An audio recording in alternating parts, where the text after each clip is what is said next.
सत श्री अकाल गाइस, क्या हाल चाल है। मेरा नाम है एल सिंह और आप देख रहे हैं अपना यूट्यूब चैनल नेशन फर्स्ट। तो भाई लोगों, जो मैं आज आपके लिए वीडियो लेके आया हूँ वो लेके आया हूँ नीतीश राजपूत जी की। तो उनका यूट्यूब चैनल है, इंडियन भाई हैं, बहुत प्यारी वीडियो बनाते हैं। मैंने लिंक डिस्क्रिप्शन में दे दिया, आप जाके उनको सपोर्ट कीजिए। देखिए, ये वीडियो में आपके लिए कुछ रीज़न है, मैं आपके लिए ऐसे ऐसी चुनिंदा वीडियो लेके आता हूँ जो चूज करके, जिससे आपको लगे, मैं वही वीडियो पे रिएक्शन करता हूँ जो मेरे को ऑथेंटिक और प्रूफ के साथ लगती है कि हाँ यार ये वीडियो आपको देखनी चाहिए, जिससे आपके जो दिमाग है ना वो खुले। ठीक है, तो जो इन्होंने ये वीडियो बनाई है, ये वीडियो बनाई है रियलिटी ऑफ पाकिस्तान क्राइसिस। ठीक है, तो ये आपको बड़े ध्यान से मेरे साथ मिलके पूरी वीडियो देखनी है और आपको एनालाइज करना है कि पाकिस्तान क्यों ऐसा बना, क्यों डिफॉल्ट हुआ, क्यों इसके हालात ऐसे हैं। तो इस भाई ने मैं भाई को रियली अप्रिशिएट करता हूँ, इन्होंने बड़े अच्छे तरीके से ब्रीफ और बड़े अच्छे तरीके से समझाया है इसमें। तो लाइक इन्होंने रोस्ट नहीं किया, लेकिन एक रियलिटी के ऊपर एक रोशनी डालने की कोशिश की है। आप भी लोग जानते होंगे और मैं भी जानता हूँ कि पुरकियों ने बड़े इनके ऊपर रिएक्शन दिया है, बहुत कुछ किया है। तो अगर हम देखें तो ये सच है, यही सच है जो मैं सच मानता हूँ। मैं आपको ये वीडियो दिखा रहा हूँ और आपको बड़े ध्यान से ये वीडियो पूरी कंप्लीट देखनी है ताकि आपको समझ आ सके। और एंड में मैं एक ऐसी बात बोलने वाला हूँ जो आपको लगेगा कि भाई ने ये बात क्या कर दी। तो ये वीडियो आप एंड तक पूरी देखना, मेरी आप सबसे रिक्वेस्ट है। ठीक है, तो मिलके वीडियो देखते हैं। मैं ऐसा नहीं हूँ कि मैं इस वजह से वीडियो करता हूँ कि मेरे को व्यूज चाहिए या कुछ चाहिए। मेरा सिर्फ काम है कि मैं आपको एक ऐसी ऑथेंटिक वीडियो लिख दिखाऊं या ऐसा चीज दिखाऊं जो रियलिटी हो, ठीक है, जो सच हो। तो इसलिए मैंने आपको ये वीडियो आपके लिए सामने आपके लिए पेश कर रहा हूँ और आई होप कि मेरे को पता है कि आपको ये वीडियो अच्छी लगेगी। अगर जिन भाइयों को कोई भी प्रॉब्लम है या कुछ भी है वो कमेंट बॉक्स में लिख सकते हैं। तो एंड में बात करेंगे, जो मैंने बोला है कि शायद मेरी बात आपको थोड़ी सी चुभे हिंदुस्तानी भाइयों को, तो वो मैं बात एंड में बताऊंगा। लेकिन जो ये बातें बता रहे हैं वो 99% रियलिटी है। लेकिन आपको ये समझना पड़ेगा, क्योंकि अगर आप दुश्मन को मारना चाहते हो तो उसकी सोच, उसके पैंतरे, उसने क्या किया, उसकी स्ट्रैटेजी क्या थी, उसकी आज की स्ट्रैटेजी क्या है और उसकी फ्यूचर की स्ट्रैटेजी क्या होगी, तो ये समझना बहुत जरूरी है। तो प्लीज मेरी आप सबसे रिक्वेस्ट है, ये वीडियो पूरी देखिए और आगे से आगे फैलाइए। जो नए लोग हैं प्लीज भाई सब्सक्राइब करके जाइए ताकि नेशन फर्स्ट के सोल्जर बन जाओ और इस भाई का हौसला बढ़ सके। चलिए पहले वीडियो देखते हैं। मैं बीच में वीडियो रोकूंगा नहीं, वीडियो थोड़ी लंबी है, आपको दिल रख के ये देखनी ही पड़ेगी, क्योंकि मेरे को पता है कि पाकिस्तानियों ने भी इस पे रिएक्शन किए हुए हैं। आप लोगों ने क्या किया है कि उनकी वीडियो पूरी देखी है, लेकिन हिंदुस्तानी भाई की वीडियो पूरी नहीं देखोगे। और कई तो ऐसे होंगे कि जो वीडियो का थंबनेल लेके ही भाग जाएंगे कि यार ये तो देखी हुई है, लेकिन बात देखी हुई की नहीं होती, बात होती है समझने की, जो हिंदुस्तानी भाइयों को समझाना चाहता है। चलिए वीडियो देखते हैं, वीडियो के एंड में करूंगा तबसरा। So let's start the video.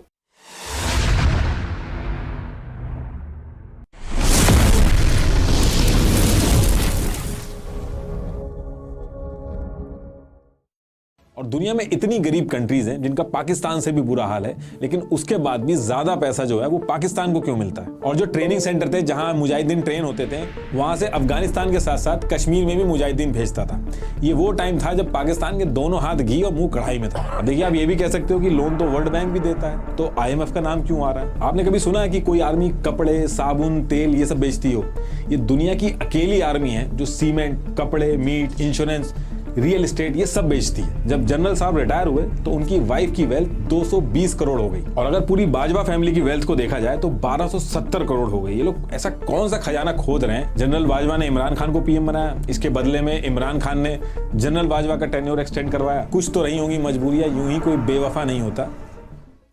देखिए, जो सिचुएशन पाकिस्तान इस पर्टिकुलर टाइम पे फेस कर रहा है, ऐसी सिचुएशन में पाकिस्तान इससे पहले कभी नहीं फंसा। शॉपिंग कॉम्प्लेक्स और मॉल्स को 8:30 बजे से पहले बंद करने के ऑर्डर आ गए हैं। इलेक्ट्रिसिटी सिस्टम कोलैप्स करने की स्टेज पे है। गेहूं की शॉर्टेज हुई है और कई केसेस में तो ऐसा देखा गया है कि जो गेहूं से भरे ट्रक हैं उसके पीछे लोग बाइकों से पीछा कर रहे हैं। सिर्फ एक साल में पाकिस्तान की करेंसी 40% गिर के 267 पाकिस्तानी रुपीस तक पहुंच गई है। ब्लैकआउट इससे पहले भी होते थे पाकिस्तान में, 2015 में, 2021 में भी हुए थे, लेकिन इस लेवल के नहीं हुए थे। सिर्फ पावर कट से होने वाले लॉसेस की वजह से पाकिस्तान की जीडीपी 4% तक नीचे गिर गई है। पावर कट की वजह से पाकिस्तान का टेक्सटाइल, मैन्युफैक्चरिंग सेक्टर ये पूरी तरीके से नीचे आ गया है और जो फॉरेक्स एक्सचेंज है वो $3 बिलियन से भी कम पे आ गया है, श्रीलंका के बराबर पहुंच गया। अब आपके कई क्वेश्चन होंगे कि ये सब अचानक से क्यों शुरू हो गया। बांग्लादेश पाकिस्तान से भी पीछे है, वो आगे कैसे निकल गया, लेकिन पाकिस्तान कैसे पीछे रह गया। पाकिस्तान की एक्चुअल में दिक्कत क्या है, जिसको सबसे ज्यादा एड मिलती है पूरे दुनिया भर से, वो सबसे ज्यादा पीछे क्यों रह गया। और दुनिया में इतनी गरीब कंट्रीज हैं जिनका पाकिस्तान से भी बुरा हाल है, लेकिन उसके बाद भी ज्यादा पैसा जो है वो पाकिस्तान को क्यों मिलता है। अब देखिए, इससे पहले कि मैं करंट सिचुएशन की बात करूं कि इस बार पाकिस्तान को पैसे मिलने में दिक्कत क्यों आ रही है, IMF क्यों पीछे हट रहा है, या फिर US, इमरान खान और आर्मी का क्या रोल है, इस पूरी सिचुएशन को समझने के लिए पहले आपको रूट कॉज समझना पड़ेगा। पाकिस्तान में हालात लगातार बिगड़ते जा रहे हैं। पाकिस्तान की इंपोर्ट कैपेसिटी रसातल में पहुंच गई है। Pakistan has warned the country could face an economic collapse. Though Pakistan's not there yet, it's featuring on the edge. देखिए, जब इंडिया पाकिस्तान का पार्टीशन हुआ था तो पाकिस्तान को 1/3 मिलिट्री मिली थी और ओवरऑल रिसोर्सेज में से 17% मिला था। ये जो डिटेल्स मैं बता रहा हूं, ये पाकिस्तान के एक ऑथर हैं हुसैन हक्कानी, इन्होंने भी ये चीज कंफर्म कर रखी है। जो मेजर इंडस्ट्रीज थी वो टोटल 921 थी, उसमें से सिर्फ 34 पाकिस्तान के हिस्से में आई थी। तो उस पर्टिकुलर टाइम पे जब पार्टीशन हुआ था तो जो इकोनॉमिक कंट्रोल था वो इंडिया के पास था। RBI उस टाइम पे पाकिस्तान का भी सेंट्रल बैंक था और इंडिया का भी, लेकिन कंट्रोल इंडिया के हाथ में था। इंडिया का जो टोटल कैश बैलेंस था वो 400 करोड़ था और ये डिसाइड हुआ था कि इस 400 करोड़ में से 75 करोड़ पाकिस्तान को दिए जाएंगे। 75 करोड़ में से 20 करोड़ जो थे वो पाकिस्तान को 15 अगस्त 1947 को ही दे दिए गए थे और बाकी का जो 55 करोड़ था उसको बाद में देने की बात की गई थी। उस समय पाकिस्तान के सामने जो सबसे बड़ी दिक्कत थी वो थी कि ये जो रिफ्यूजीज आए थे उनको सेटल करना, उसमें काफी पैसा चाहिए था। लेकिन उस टाइम पे कश्मीर को लेकर काफी इशू हो रहा था, तो नेहरू जी और पटेल जी ने यह माना कि जो 55 करोड़ है इसको रोक लेना चाहिए, वरना ये इस पैसे से हथियार खरीदेंगे और हमारे खिलाफ ही यूज करेंगे। हालांकि ये जो पैसा था ये आगे चल के महात्मा गांधी जी ने दिलवा दिया था, लेकिन उस पर्टिकुलर टाइम तक जब तक ये पैसा मिला था उससे पहले भी पाकिस्तान की जो इकोनॉमिक कंडीशन थी वो काफी खराब थी। इकोनॉमिक कंडीशन भले ही थोड़ी सी वीक थी, लेकिन मिलिट्री स्ट्रांग थी, क्योंकि इंडिया एग्री कर गया था 1/3 आर्मी स्प्लिट करने के लिए। इंडिया की जो पॉलिटिकल लीडरशिप थी वो ज्यादा स्ट्रांग थी पाकिस्तान के मुकाबले। इंडिया की तरफ से नेहरू जी, गांधी जी, सरदार पटेल जी, मल्टीपल स्ट्रांग लीडर थे। वहीं मुस्लिम लीग में सिर्फ जिन्ना के बाद कोई और स्ट्रांग लीडर आया ही नहीं। जिन्ना की डेथ के बाद ना तो जिन्ना के लेवल का कोई पावरफुल नेता आया और ना ही मिलिट्री ने आने दिया, क्योंकि जो टेम्परेरी कंट्रोल मिला था पाकिस्तान की आर्मी को वो काफी इंजॉय कर रही थी। पाकिस्तान आर्मी को इस टेम्परेरी कंट्रोल की ऐसी आदत लगी कि उसके बाद 29 PM बने। आज की डेट तक एक भी PM ऐसा नहीं है जिसने 5 साल अपने पूरे किए। किसी को मार दिया गया, किसी का तख्ता पलट कर दिया गया, इतने बड़े बड़े पॉलिटिशियंस को मारा गया। आज तक इनकी एक भी एजेंसी ये नहीं पता लगा पाई कि PM को मारा किसने है। इमरान खान जो थे इनको रैली में गोली मार दी गई, ये आज तक नहीं पकड़ पाए कि गोली चलाई किसने। बिना किसी बड़े हाथ के ऐसा पॉसिबल ही नहीं हो सकता कि किसी के बारे में पता ही नहीं चल रहा कि इनके PMs को मार कौन रहा है, इनके बड़े बड़े नेताओं को मार कौन रहा है। कुछ केसेस में तो लॉ को अमेंड किया गया ताकि जो पूरा कंट्रोल है वो पाकिस्तान की आर्मी के हाथ में आ जाए। इन कुछ चीजों की वजह से पाकिस्तान की जो आर्मी है उसका कंट्रोल पाकिस्तान के ऊपर शुरू से ही रहा है और ये आगे चल के एक बहुत ही बड़ी प्रॉब्लम बनी है, वो भी आपको आगे समझ में आ जाएगा। देखिए, किसी भी कंट्री को ग्रो करने के लिए पैसा तो चाहिए ही होता है। पाकिस्तान के सामने भी यही दिक्कत थी कि उसको ग्रो तो करना ही था, लेकिन सीधे सीधे इकोनॉमिक डेवलपमेंट मुश्किल था, क्योंकि उसके लिए पॉलिटिकल स्टेबिलिटी और पेशेंस चाहिए होता है, प्रोडक्शन और एक्सपोर्ट करना होता है। तो पाकिस्तान की लीडरशिप ने इसके लिए नए नए जुगाड़ निकाले और इसी एफर्ट्स में उसको दिखा यूनाइटेड स्टेट ऑफ अमेरिका और उसकी मिलिट्री नीड्स। पाकिस्तान को उस पर्टिकुलर टाइम पे रियलाइज हो गया था कि यूएस का साउथ एशिया में कोई दोस्त नहीं है और उसको सोवियत यूनियन को कंट्रोल करना है और इसके लिए उसको पाकिस्तान की जरूरत पड़ सकती है। तो इसमें उसको एक मौका दिखा। पाकिस्तान ने अपने आप को यूएस का फ्रेंड दिखाया और इसके बदले में उसको मिली फॉरेन एड। लेकिन क्वेश्चन है कि ये फॉरेन एड दी क्यों गई। देखिए, आज की डेट में आप देखते होंगे कि इंडिया के अंदर बहुत सारे यूएस के कॉल सेंटर्स हैं। यूएस के एम्प्लॉयर्स वहां के एम्प्लॉयज को छोड़ के इंडिया से बंदे हायर करते हैं। ऐसा इसलिए क्योंकि एक यूएस सिटीजन की सैलरी काफी ज्यादा होती है, उसकी जितनी भी लायबिलिटी होती है वो यूएस के एम्प्लॉयर की होती है। इंश्योरेंस, पेंशन जैसे तरह तरह के बेनिफिट्स देने पड़ते हैं। कोई एक्सीडेंट भी हुआ तो सारी रिस्पॉन्सिबिलिटी उस यूएस के एम्प्लॉयर की बनती है। इंफ्रास्ट्रक्चर मेंटेन करना, ऑफिस वगैरह, ये काफी बड़ा खर्चा होता है इसमें। लेकिन इंडिया के अंदर सारे एम्प्लॉयज कम पैसे में मिल जाते हैं और किसी की भी लायबिलिटी यूएस के एम्प्लॉयर के ऊपर नहीं होती है। सेम कॉन्सेप्ट यूएस अपनी मिलिट्री में भी यूज करता है। देखिए, यूएस यूजुअली दो तरीके से वॉर लड़ता है। अगर उसे लगता है कि स्टेक्स बहुत ज्यादा हाई हैं तो वो वॉर में खुद कूद जाता है। जैसे उसने वियतनाम में किया या फिर इराक में किया। लेकिन जब उसको लगता है कि सीधा कूदने में फायदा नहीं है तो वो शैडो वॉर लड़ता है। इसमें वो दुश्मन के दुश्मन को दोस्त बना के काम करता है। मान लीजिए अपने इंटरेस्ट को पूरा करने के लिए यूएस अगर अपनी खुद की आर्मी भेजने लगेगा तो पहली चीज तो अपने सिटीजन को खतरे में डालेगा, और अगर उसको कुछ हो गया तो उसका पूरा खर्चा उसको देखना होगा। प्लस कंट्री के अंदर लोगों को आंसर करना पड़ेगा कि क्यों भेजा, वॉर की जरूरत क्या थी। अगर आप अपनी मिलिट्री डायरेक्ट किसी कंट्री के अगेंस्ट में भेजते हो तो वॉर लाइक सिचुएशन हो जाती है, कंट्रीज आमने सामने आ जाती है। इसलिए ट्रेडिशनल वॉर्स की जगह यूएस अलग अलग मिलिटेंसी ग्रुप को ट्रेन करता है, उनको आर्म्स देता है और उनकी फंडिंग करता है, जिससे कि वो अपना मकसद पूरा कर पाए। जैसे अफगानिस्तान के अंदर मुजाहिदीनों से उसने अपना काम करवाया। कई ऐसे मिलिटेंसी ग्रुप होते हैं, मुजाहिदीन होते हैं जो पैसे लेके भी लड़ाई करते हैं। अभी जो रशिया यूक्रेन वॉर चल रही है उसमें भी आप अगर सर्च करोगे तो रशिया ने सीरियन फाइटर्स को पैसा देके रिक्रूट किया है, जिन्हें मर्सिनरीज भी बोलते हैं। ये पैसा लेके यूक्रेन के खिलाफ लड़ रहे हैं और इस मॉडल में रिस्क एकदम कम होता है। आपको भारी भारी सैलरीज नहीं देनी होती है, आपको बस वेपन्स और ट्रेनिंग प्रोवाइड करानी होती है। और इस पूरे गेम में पाकिस्तान पूरे एरिया का एक ट्रेनिंग सेंटर बन गया है और इस ट्रेनिंग सेंटर को बनाया पाकिस्तान मिलिट्री ने। जब इंडिया और पाकिस्तान आजाद हुए थे तो उस पर्टिकुलर टाइम पे दो ही सुपर पावर थी, एक यूएसए और दूसरी सोवियत यूनियन, जो अभी रशिया कहते हैं जिन्हें। सोवियत यूनियन का साउथ एशिया में बहुत ही ज्यादा इन्फ्लुएंस था, इंडिया का झुकाव भी सोवियत यूनियन की तरफ ही था। ऐसे में यूएस को पाकिस्तान एक ऑप्शन की तरह देखता था। यूएस अफगानिस्तान में अपना कंट्रोल पाने के लिए सोवियत यूनियन के खिलाफ मुजाहिदीन तैयार करता है और इन सब की ट्रेनिंग का जिम्मा लेता है पाकिस्तान। तो जब सोवियत यूनियन और अफगानिस्तान के बीच में लड़ाई चल रही थी तो उसमें रेदर देन यूएस ने अपनी मिलिट्री उतारने के मुजाहिदीन को रेडी किया। ना तो मुजाहिदीन की जान जाने पे यूएस की कोई जवाबदेही थी और ना ही भारी भारी सैलरी देनी थी, और रिस्क भी बिल्कुल खत्म हो गया था, क्योंकि अगर यूएस की मिलिट्री अफगानिस्तान में उतर के रशिया के खिलाफ लड़ती तो ये वॉर रशिया और यूएस की वॉर में बदल जाती। तो यूएस ने मुजाहिदीनों को वेपन्स दिए, इन सबकी ट्रेनिंग हुई पाकिस्तान में। पाकिस्तान ने हर तरीके से मदद की इन मुजाहिदीन की, इनको ट्रेनिंग करवाई, इनको रूट दिया, इनको खाने पीने और हथियार वगैरह सब सप्लाई करा। इसमें पाकिस्तान के लिए भी फायदा था, क्योंकि बिना कुछ प्रोड्यूस करे या एफर्ट लगाए यूएस से पैसा मिलने लगा था। यूएस ये पैसा कभी एड की फॉर्म में भेजता था तो कभी ह्यूमन राइट्स के बहाने से भेजता था। यूजुअली आप देखोगे तो फॉरेन एड उन देशों को मिलता है या तो जो गरीब हो या किसी क्राइसिस से गुजर रहे हो, जैसे कोई वॉर या फिर नेचुरल डिजास्टर हो।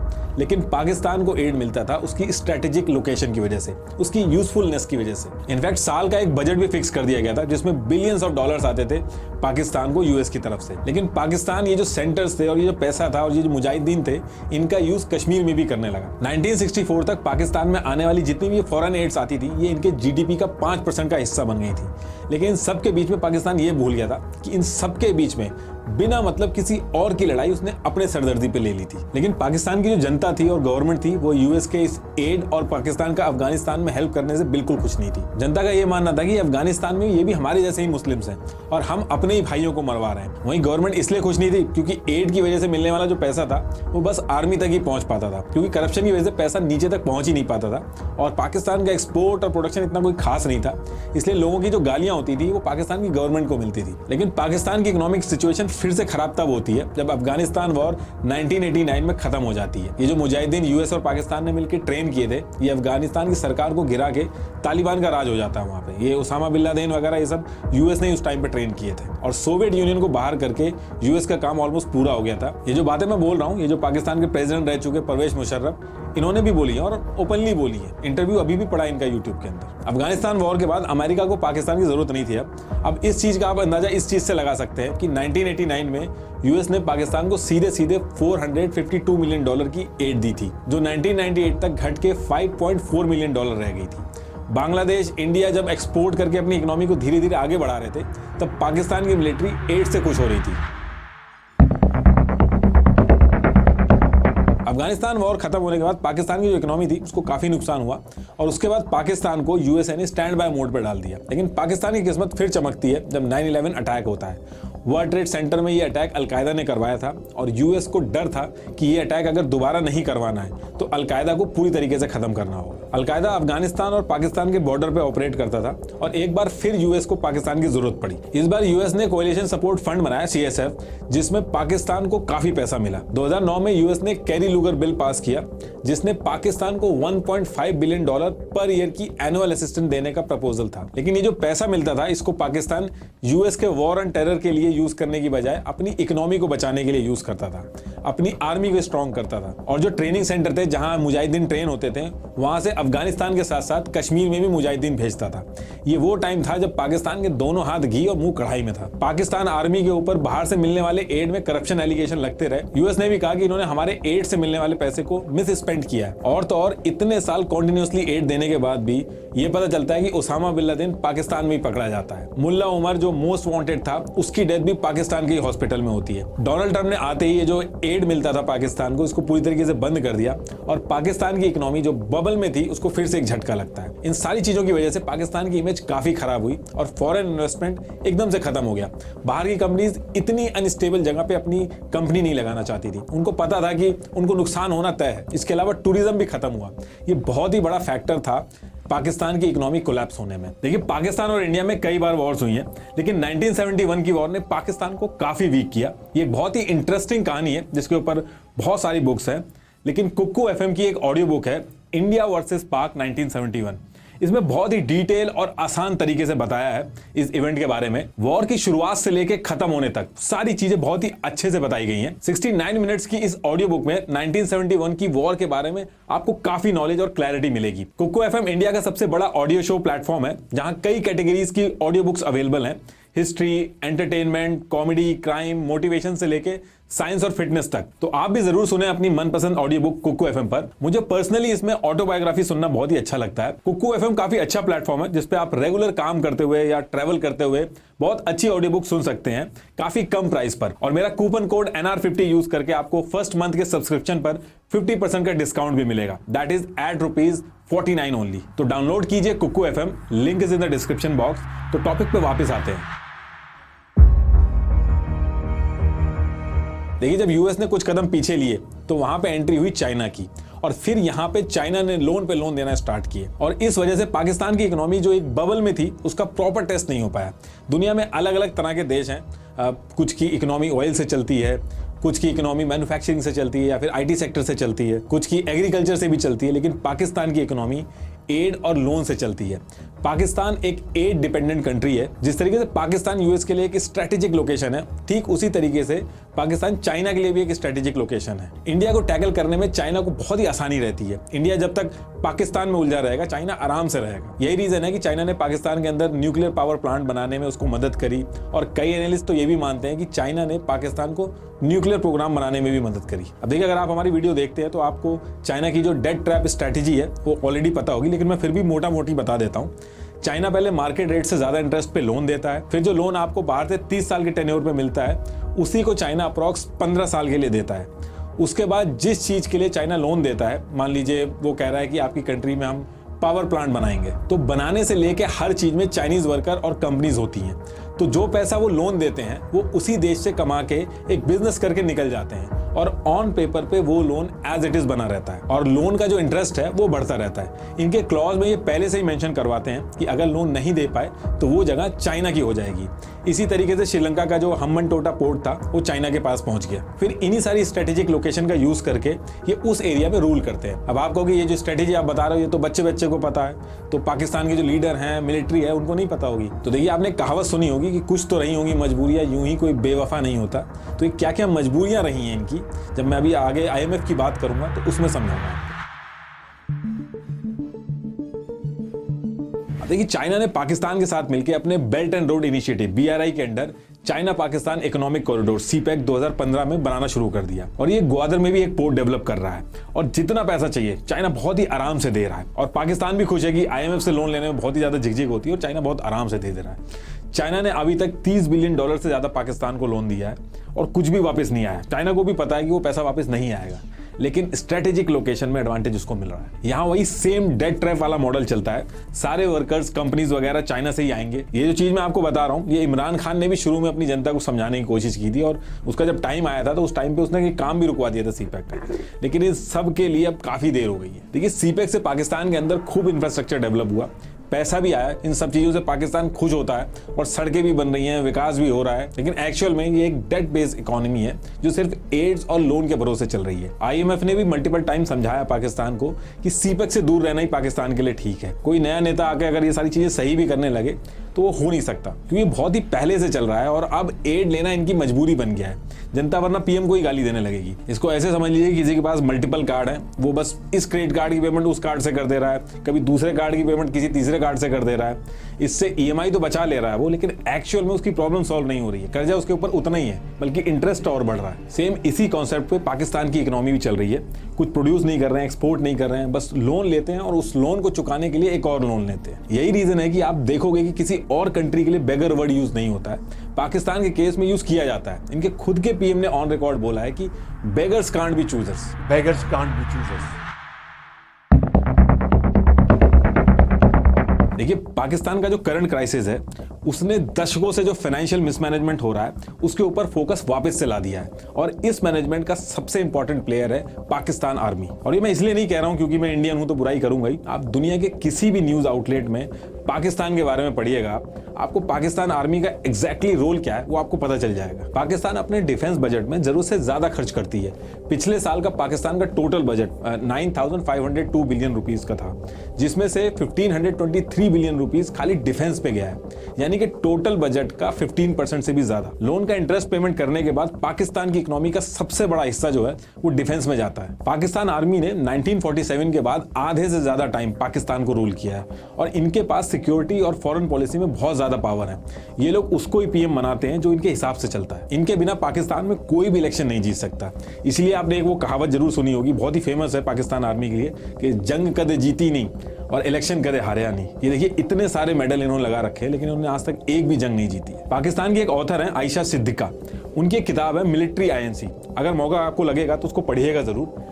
पाकिस्तान की आर्मी पूरे देश का पैसा कैसे घुमा रही है, इकोनॉमी को कैसे कंट्रोल कर रही है, बहुत ही बढ़िया तरीके से उसमें बताया। आपने कभी सुना है कि कोई आर्मी कपड़े, साबुन, तेल ये सब बेचती हो?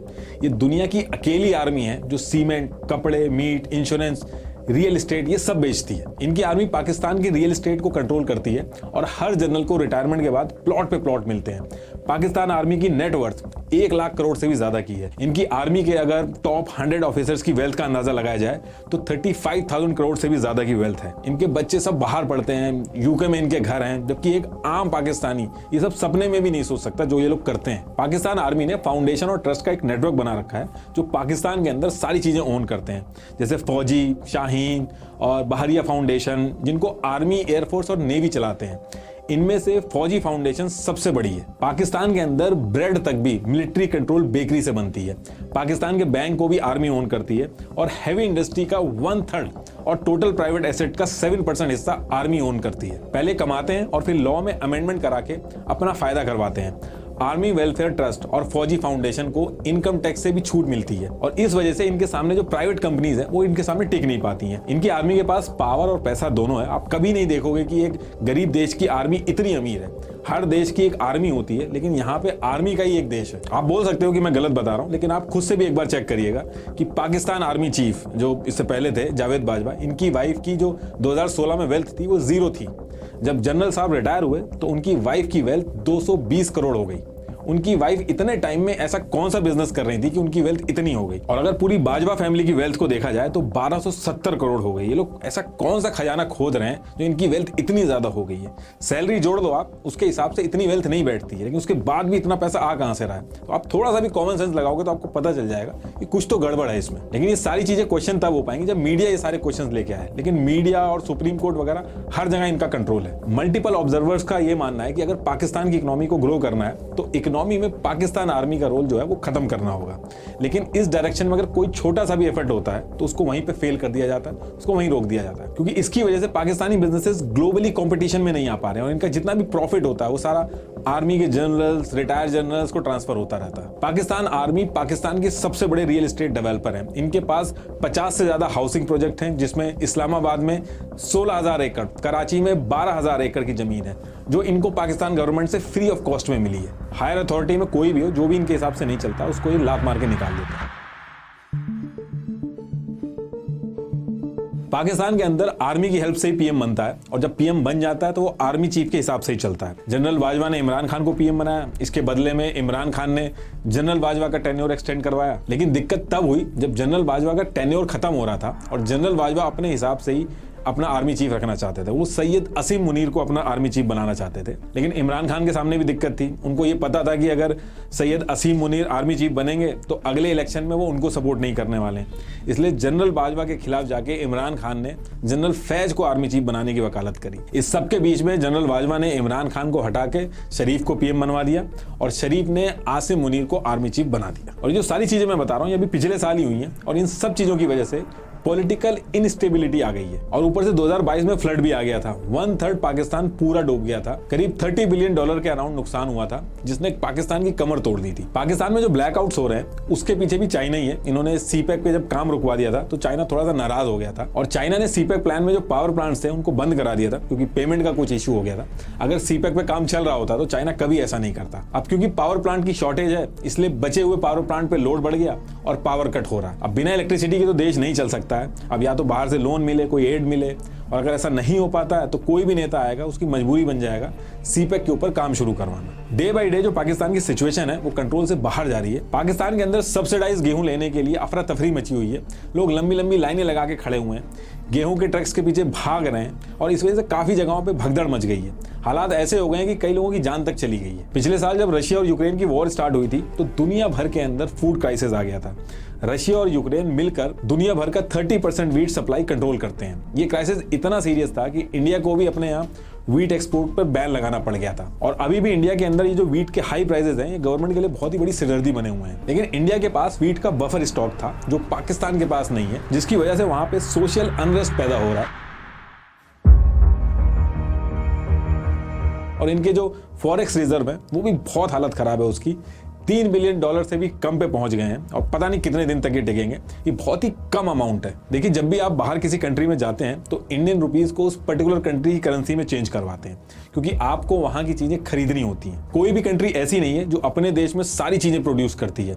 अब जैसे गाड़ियां चलानी है, मशीनरी यूज करनी है तो ऑयल की जरूरत होगी। अगर आपकी कंट्री में ऑयल प्रोड्यूस नहीं होता है तो आपको बाहर से एक्सपोर्ट करना होगा और अगर बाहर से चीजें खरीदनी है तो आपको बाहर की करेंसी की जरूरत होगी। जैसे आप जब किसी देश में जाते हैं तो वहां जाने से पहले अपने पास करेंसी रखते हैं, ऐसे ही कंट्री अपने फॉरेक्स रिजर्व मेंटेन करती है जिसमें वो चीजें रखती है जिसकी इंटरनेशनल मार्केट में वैल्यू होती है, जैसे गोल्ड, US डॉलर, बॉन्ड्स वगैरह, ये सारी चीजें रखी जाती है। अब इन सब की जगह अगर मान लो कि आप पाकिस्तानी रुपये अपने फॉरेक्स रिजर्व में रखोगे तो उसका कोई फायदा नहीं होगा। अब आप मार्केट में जाके पाकिस्तानी डॉलर दोगे तो वो कहेगा कि इसका मैं क्या करूंगा, ये पाकिस्तान के अलावा कोई लेगा नहीं और पाकिस्तान जो एक्सपोर्ट करता है वो मेरे किसी काम का नहीं है। पाकिस्तान में टेक्सटाइल और डोंकीज जो है वो बल्क में एक्सपोर्ट होते हैं, तो इसलिए कंट्रीज अपने फॉरेक्स रिजर्व में डॉलर्स और गोल्ड वगैरह रखती हैं जो ऑल ओवर वर्ल्ड में एक्सेप्टेड हो ताकि देश की जरूरतें डेली बेसिस पे पूरी हो सके। आप सुनते होंगे कि इतने दिन का फॉरेक्स रिजर्व बचा है तो इसका यही मतलब होता है। तो ये बहुत ही बड़ी दिक्कत है पाकिस्तान के लिए। अब पाकिस्तान की हालत एक तो वैसे ही कमजोर थी, उसके ऊपर से रशिया और यूक्रेन की वॉर बीच में आ गई। अब पाकिस्तान के भी जो फॉरेक्स रिजर्व है उसका जो मेजर हिस्सा है वो ऑयल और गैस प्रोडक्ट खरीदने में जाता है। लेकिन जब से ये वॉर शुरू हुई है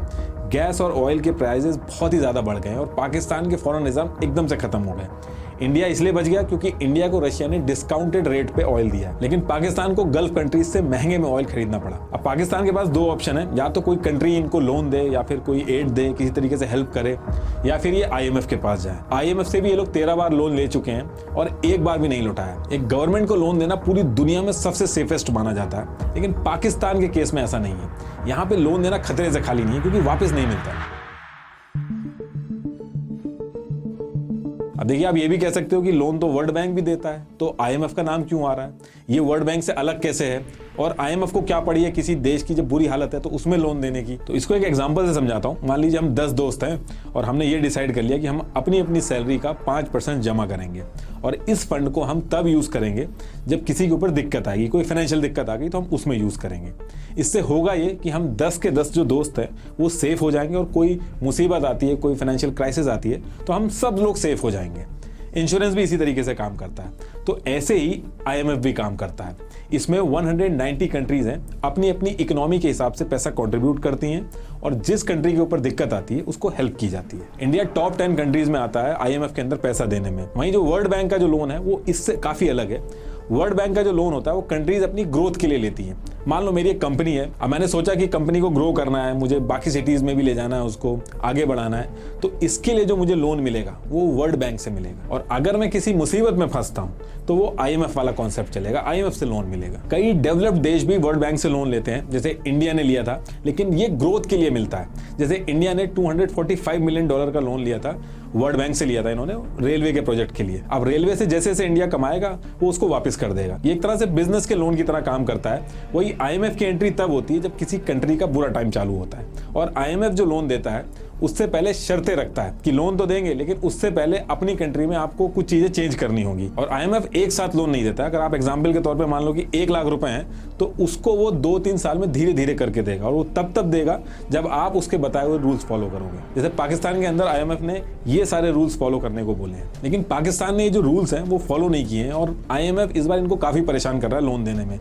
10 दिन IMF की टीम इस्लामाबाद में रह के चली गई, अभी तक लोन नहीं दिया है। वो कह रहे हैं कि पाकिस्तान रूल्स ही फॉलो नहीं कर रहा है, और इनके जो रूल्स हैं IMF के, पाकिस्तान के लिए उनको फॉलो करना बहुत ही ज्यादा टफ हो गया। IMF के रूल के हिसाब से पाकिस्तान को गैस, इलेक्ट्रिसिटी, पेट्रोल, इन सब के जो प्राइस हैं उनको बढ़ाने चाहिए, लेकिन पाकिस्तान उल्टा कर रहा है, उनको सब्सिडीज दे रहा है। और पाकिस्तान की मजबूरी, अगर सब्सिडी नहीं देगा तो जो अभी महंगाई चल रही है उससे और ज्यादा हो जाएगी। तो पाकिस्तान जो है वो दोनों तरफ से फंसा हुआ है। IMF ने जो आर्मी के जो ऑफिशियल्स हैं उनकी जो टैक्स रिपोर्ट है वो भी मांगी है, ताकि पता चल सके कि सारा पैसा जा कहां से रहा है। एक गरीब देश में आर्मी कैसे अमीर हो रही है, उस पर कोई इफेक्ट क्यों नहीं पड़ रहा है। इसके साथ साथ आर्मी का जो बजट है IMF उसमें भी कटौती करने को कह रहा है। और यही कुछ रीजन है कि पाकिस्तान की आर्मी IMF की बजाय बाकी कंट्रियों से लोन ले लेगी, उनसे एड ले लेगी, उनसे जाके पैसे मांग लेगी, लेकिन IMF को अवॉइड करती है। इस बार भी देखना आपको अचानक से सुनाई में आएगा कि इस कंट्री ने रिलीफ पैकेज दे दिया, क्योंकि जाके अंदर सीक्रेट डील कर लेते हैं। दूसरी चीज इसमें यह भी है कि जो पाकिस्तान की गवर्नमेंट है वो चाहती है कि इंडिया से रिलेशन सुधरें, क्योंकि तभी ट्रेड होगा, तभी पॉलिटिकल स्टेबिलिटी आएगी। लेकिन पॉलिटिकल एनालिस्ट जो हैं वो ये मानते हैं कि पाकिस्तान आर्मी कभी नहीं चाहती कि इंडिया से रिलेशन सुधरें, क्योंकि अगर इंडिया से रिलेशन सुधर गए तो ये जो हजारों करोड़ का बजट लिया जाता है आर्मी के नाम पे, उस पर क्वेश्चन उठेंगे। इसलिए आप नोटिस करोगे जब भी दोनों देश के बीच में कोई ट्रीटी होती है या कोई नजदीकियां आती हैं या कोई बातचीत शुरू होती है, तो अचानक से टेररिस्ट अटैक हो जाता है। 2008 में पाकिस्तान के फॉरेन मिनिस्टर बातचीत करने दिल्ली आए, मुंबई में टेररिस्ट अटैक हो गया। 2016 में मोदी जी पाकिस्तान नवाज शरीफ से मिलने गए, उसके आते ही 1 हफ्ते के अंदर पठानकोट में टेररिस्ट हमला हो गया। पाकिस्तान के प्रेसिडेंट आसिफ अली जरदारी ने कहा था कि हम इंडिया के साथ no first use policy accept करना चाहते हैं, यानी कि अगर वॉर हुई तो पहले हम न्यूक्लियर वेपन यूज नहीं करेंगे। जैसे ये बात बोली गई, जैश-ए-मोहम्मद ने टेररिस्ट हमला कर दिया। पाकिस्तान के PM नवाज शरीफ और इंडिया के PM अटल बिहारी वाजपेयी जी 1999 में जब लाहौर डिक्लेरेशन साइन किया था इन्होंने, तो जो उस टाइम के आर्मी चीफ थे परवेज मुशर्रफ, उन्होंने बिना अपने PM को बताए कारगिल का हमला प्लान किया और उसको एग्जीक्यूट भी कर दिया, और बाद में तख्ता पलट करके PM को हटा दिया। पाकिस्तान की जो जनता है उसको बहुत ही अलग लेवल पे लूटा गया। इनके जो चीफ जस्टिस है उन्होंने डैम के नाम पे पैसा इकट्ठा कराया। आतिफ असलम जो सिंगर है उन्होंने भी इसमें डोनेट किया था। वो डैम बना ही नहीं और उसका पैसा सारा जेब में चला गया। PIA पाकिस्तान इंटरनेशनल एयरलाइन, इनका एक सीनियर ऑफिसर था, वो यूरोप में जाके इनका प्लेन ही बेचा है। तो मतलब जितने भी डिपार्टमेंट है, जितनी भी पाकिस्तान की जनता है, उसको हर तरफ से लूटा जा रहा है। देखिए पाकिस्तान की जो करंट सिचुएशन है वो किसी लोन या फिर किसी एड से नहीं सुधरेगी। लॉन्ग रन में पाकिस्तान की जो सिचुएशन है वो आर्मी से हट के जब चीजें पॉलिटिशियंस के हाथ में जाएंगी तभी सुधर पाएगी। लास्ट में एक बार फिर से आपको बता दूं कि कुक्कू FM की ऑडियो बुक इंडिया वर्सेस पाक 1971 का लिंक मैंने डिस्क्रिप्शन बॉक्स में दे दिया, एक बार आप जरूर सुनिएगा, काफी डिटेल में चीजें बताई गई हैं। Thank you.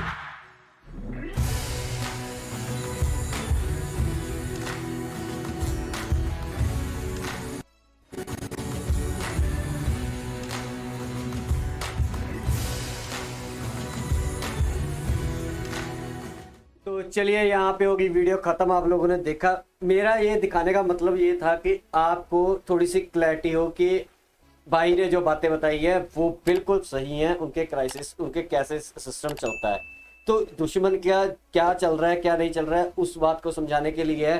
क्योंकि आप लोगों को कई बार पता चलती है छोटी छोटी चीज़ों में, ये हो गया, वो हो गया, ऐसा है, ऐसा है, लेकिन इसमें ये पूरी डिटेल्ड वीडियो है जो भाई ने आपको पूरी समझाई है।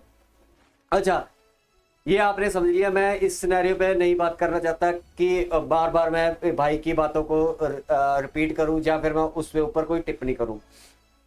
अब मैं सीधी अपने मुद्दे पे आ जाता हूं जो मेरा दिमाग कहता है। मैंने आपको शुरू में जब वीडियो स्टार्ट हुई थी तो मैंने बोला था कि एक इसका सोल्यूशन है पुरखियों के पास। वैसे भाई ने जो बातें बताई है ना, अगर ये पुरखियों को समझ आ जाएगी ना तो ये तरक्की करना शुरू कर जाएगा मुल्क, जो मैं नहीं चाहता कि इनको पुरखियों को भाई की बातें, जो हमारे इंडियन भाई हैं, इनकी बातें समझ आए। तो जो अब मैं बात करने वाला हूं ना, वो बात मेरे को करते हुए भी तकलीफ होती है और शायद आपको सुनते हुए भी तकलीफ होगी, लेकिन ये ट्रुथ है और ये हमेशा ट्रुथ रहेगा ही रहेगा। पाकिस्तानी, ठीक है, जितने मर्जी पिंगे डाल ले अपने अरब कंट्री से, जितनी मर्जी पिंगे डाल ले चाइना से, किसी से भी, अगर इनके इंडिया के साथ रिलेशन अच्छे हो जाए और इंडिया के साथ ऐसे हो जाए जैसे यूरोप का माहौल है ना, हम इधर उधर होना चाहे, हमारे यहाँ पे ये तरथली मत बचाएं, यानी कि हमारे यहाँ पे गंद मत डालें और इंडिया के साथ जुड़ के इंडिया के पीछे लग के चलना शुरू हो जाए, तो इनकी तरक्की ऑटोमेटिकली हो जाएगी, इनकी इज्जत भी ऑटोमेटिकली बढ़ जाएगी। इनको कुछ करने की जरूरत भी नहीं, इनको बोलने की भी जरूरत नहीं है, इनको दुनिया से कुछ मांगने की भी जरूरत नहीं पड़ेगी। इंडिया के, एक तो इंडिया के पीछे चलने से इनकी एक हैसियत बढ़ेगी, दूसरा इनका इंडिया के पीछे चलने से इनको पैसों की जरूरत नहीं पड़ेगी किसी से। इंडिया के पीछे चलने के लिए दुनिया से इनको किसी से साथ ट्रेड करने की जरूरत नहीं है, इंडिया के साथ ट्रेड करें, इंडिया कहीं से भी ट्रेड लेके आए, इंडिया कहीं से भी ऑयल लेके आए, इनको जरूर मिलता रहेगी चीज, ठीक है। तो ये है तो बड़ी, मेरे लिए थोड़ी कहना मुश्किल है कि ऐसा होना चाहिए, लेकिन ये 110% है। आज आपको एक खुलासा कर देता हूं कि अगर ये पोरकी इंडिया के पीछे लग के बस इंडिया के पीछे पीछे चलना शुरू कर देना, इंडिया को तकलीफ देनी बंद शुरू कर दे और पीछे पीछे चलना शुरू कर दे कि इंडिया के पीछे जाना है, तो मैं सच में बात बताता हूँ, ना इनको सऊदीया के पास जाने की जरूरत है, ना इनको अमेरिका के पास जाने की जरूरत पड़ेगी और ना इनको चाइना के पास जाने की जरूरत पड़ेगी, और इनकी तरक्की ऑटोमेटिकली होती जाएगी। अगर इंडिया 5% से 10% से ग्रो करेगा तो ये भी 5-10% से ग्रो करेंगे, और इनको भीख मांगने की जरूरत नहीं पड़ेगी। ये मैं आज आपको सच बात बता रहा हूं, जो मैं कहना नहीं चाहता था। पिछले 1 साल 1.25 साल से मैं ये YouTube चैनल चला रहा हूं, मेरे को इनका हल पता है। भाई ने बताया कि इनकी आर्मी ऐसी हो जाए, इनका ये ऐसा हो जाए, ऐसे ठीक हो सकते हैं, ऐसे ठीक हो सकते हैं। भाई वो एक सेपरेट थिंग है। सबसे बड़ी बात है, अगर इन्होंने ये अपनी जड़ों से वापस, मैं ये नहीं कह रहा कि ये मुसलमान से हिंदू बन जाए या कुछ अपना धर्म चेंज कर ले, मेरे कहने का मतलब है कि अगर ये अपनी जड़ों से दोबारा जुड़ जाए ना, बस ये सोचे कि ये हमारी जड़ें हैं, हमने इसके साथ ही जुड़ के आगे निकलना है, तो इनको ये बांग्लादेश तो जो तरक्की किया ये बांग्लादेश से भी आगे निकल जाएंगे तरक्की करने में। ये आज मैं आपको एक रियलिटी और सच बता रहा हूं। मैं भगवान से यही प्रार्थना कर रहा हूं कि जो मैंने ये बात बोली है ना, ये समझे ना कभी, क्योंकि मैं इनकी बर्बादी चाहता हूं। लेकिन ये इनकी, आज मैं आपको एक ऐसी चीज बता दी है मैंने, जो पोर्कियों को और आप लोगों को भी पता चल जाए। अगर आप डीपली सोचोगे तो ये बात, इनकी आर्मी जितनी मर्जी करप्ट है, इनका जो मर्जी कर, ये इंडिया के पीछे लग गए ना, सब कुछ इनका सही हो जाएगा। एक रास्ते पे चल पड़ेंगे और इनको कोई जरूरत नहीं पड़ेगी भीख मांगने की, तरक्कियों की राह पे करेंगे। मैं ये नहीं कह रहा कि हमारे नीचे लग जाएं। इंडिया की हेट्रेट, हिंदू की हेट्रेट ये छोड़ दें कि बस इंडिया, जहां पे इंडिया मंच पे बैठता है पीछे वहां पे बैठ जाएं, सब कुछ पीछे। इनको बस पीछे बैठना ही तकलीफ देता है पोर्कियों को। इंडिया के पीछे या हिंदू के पीछे हम नहीं बैठ सकते, लेकिन इनके दिमाग में ये नहीं आता कि हिंदू की बात नहीं है, तुम चाइना भी काफिर है, वेस्ट भी काफिर है, लेकिन आज तक चाइना और जो वेस्ट है, और इवन के मैं ये कहता हूं कि तुम्हारे जो मुस्लिम कंट्री हैं उन्होंने क्या उखाड़ लिया तुम्हारा। बस ये कंट्रोवर्शियल है थोड़ी सी, मैं नहीं कहना चाहता था क्योंकि मेरा मन नहीं मानता इन चीजों पे, ठीक है, कि ये बातें समझे। जय भाई ने जो बातें समझाई हैं अभी आपको, ये बातें बहुत गहरी हैं, बहुत ज्यादा गहरी हैं। और मैं सिर्फ इंडियन भाई को कहना चाहता हूँ कि हमें सिर्फ दुश्मन के ये चीजें समझनी पड़ेगी कि इनका है, और उससे हमें समझ आती है कि हमें क्या करना है। हर टाइम ये नहीं होता कि हम बैशिंग करते रहें। मैं हमेशा उनके ऐसी वीडियो बनाते रहूं कि हमेशा ये कहता रहूं ये ऐसे हैं। हमें जो दुश्मन होता है ना, उसका माइंडसेट पढ़ना बहुत ज्यादा जरूरत है। तो ये एक्चुअली में माइंडसेट इस वजह से बर्बाद हो रहे हैं, ये बेसिक रीजन है। मैं जो मानता हूँ जो कोर रीजन है वो इंडियन हेटरेट है। जिससे ये बर्बाद हो रहे हैं। ठीक है, इसी वजह से इनके सारे सिनेरियो चल रहे हैं। आई होप कि आपको भी ये वीडियो अच्छी लगी होगी, मेरे को भी बहुत अच्छी लगी थी। और ये मैं आपको वीडियो इसलिए दिखाना चाहता था कि आपको थोड़ा सा क्लैरिटी हो पाकिस्तान के बारे में, और मेरे को ये अच्छी लगी इसलिए मैंने आपके साथ ये शेयर की है वीडियो। ठीक है, तो यहाँ तक थी वीडियो। आई होप कि मेरा जो आपको लगा होगा कि ये भाई बोल रहा है कि इनको हमारे साथ मिलना चाहिए या ऐसा करना चाहिए। देखो, ये मैंने एक आपको कोर रीज़न बताया है, चाहता मैं भी नहीं हूँ कि ये समझे ये कोर रीज़न, लेकिन मैं इंडियन भाइयों को चाहता हूँ कि ये कोर रीज़न आप समझो, ये है, पर ये आपने इम्प्लीमेंट नहीं करना इन पे। इनको बर्बाद करना हमारा अब टीचा होना चाहिए, अब हमारा एम होना चाहिए, क्योंकि इन्होंने बहुत घाव दे लिए। चलिए, बाकी यहाँ तक थी वीडियो। आई होप कि आपको वीडियो अच्छी लगी होगी। जो मैं समझाना चाहता हूँ इंडियन भाइयों को, वो इस वीडियो के थ्रू समझा दिया, और एंड में मैंने अपना जो शुरू में बोला था वो आपको सिनेरियो बता दिया। तो यहाँ तक थी वीडियो। प्लीज़ लाइक करो, सब्सक्राइब करो, शेयर करो, कमेंट करो, और सब्सक्राइब करके यार जरूर नेशन फर्स्ट के सोल्जर बनो, ताकि मैं आपको ना समझा पाऊँ, इस इंफॉर्मेशन वॉरफेयर में आगे ले जा सकूँ। 5th जनरेशन वॉरफेयर है, पाकिस्तानियों के दांतों हम खट्टे करते रहेंगे आगे। लेकिन हमें खुद को भी समझना पड़ेगा कि दुश्मन की मेंटालिटी क्या है, वो कैसे बर्बाद हो रहा है, उसके रीजन क्या है, उसमें हमने और कैसे उसको धक्का मार के आगे निकालना है। ठीक है, तो यहाँ तक थी वीडियो। आई होप कि आपको वीडियो अच्छी लगी। प्लीज मिलेंगे नेक्स्ट वीडियो में, तब तक के लिए जय हिंद।